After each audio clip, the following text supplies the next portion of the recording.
Let's settle an EMS question I get asked occasionally. IV versus IO in cardiac arrest. Which one's the best one? You got the IV purists digging around like they're auditioning for phlebotomy Olympics, and you got the IO drill junkies looking like they just came from a Home Depot demo. Today we're breaking it down: speed, success, outcomes, and the science. The question we're trying to answer is whether IV or IO access is inferior to the other in out-of-hospital cardiac arrest. Spoiler, it's complicated. IV access is the OG. I would call it the standard. When you hit it, it's beautiful. Rapid flow, easy flush, meds to the heart quickly. Pharmacokinetics favor IV. Drugs hit the circulation faster and at higher concentrations compared to IO. Large registry data like CARES suggests patients with IV lines have better odds of survival and neuro-intact outcomes. But here's the rub. Some patients have difficult veins, and cardiac arrest makes that situation worse.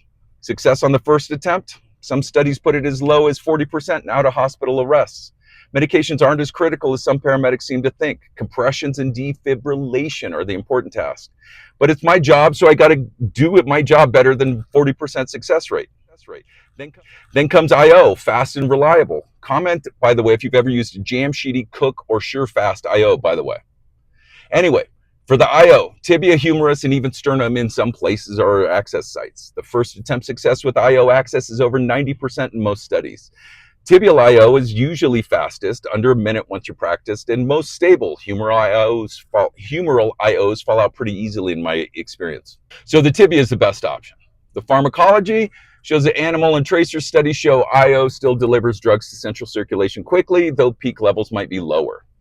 And maybe not amiodarone. There's a video up here somewhere. Some research shows that the time to medication is faster via IO versus IV.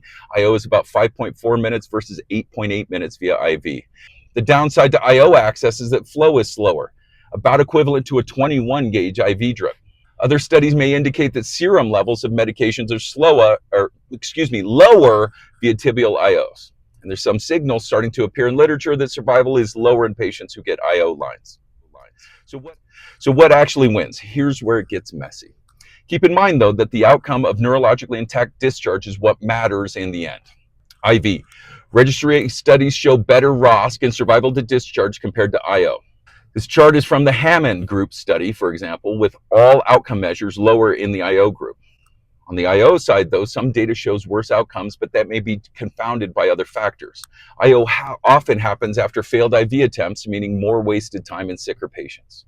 Meta-analysis, when you pool it all, the difference between IO and IV gets fuzzy. Some say IV edges out, some say there's no statistical difference.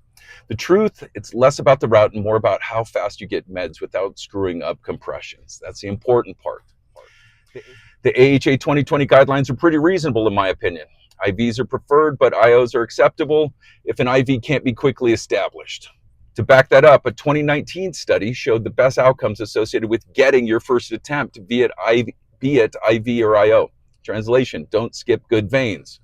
Look at some of these. It would be there even if I was getting CPR, but I'm not a 70-year-old dialysis patient. So it's reasonable not to waste 5 minutes fishing for veins that aren't there.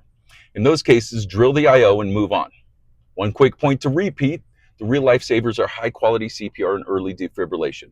Cardiac arrest is a BLS problem in many ways. IV, amio, IV versus IO, it doesn't matter if your basics aren't solid. The real winning move that has been shown consistently is obvious, my friends. Compressions and shocks with IV access, airway play, and ALS monitors coming after the important tasks are settled. IV is what you want if you can get it. IO is your backup. Be glad we no longer squirt 10 milliliters down the tube in one go. Trust me on that one. There's not a big difference in survival between the two, but recent literature might be starting to show IV as being slightly better than IO. Check back tomorrow, though. Medicine changes constantly as we use evidence to drive our practice. But for today, let me ask you this. If you were in arrest or if your closest loved one, what route would you prefer to see? I'm interested in seeing your answer to that question here in the comments below. Bonus points if you ever drilled the sternum during an arrest or used a doorknob-looking Cook needle.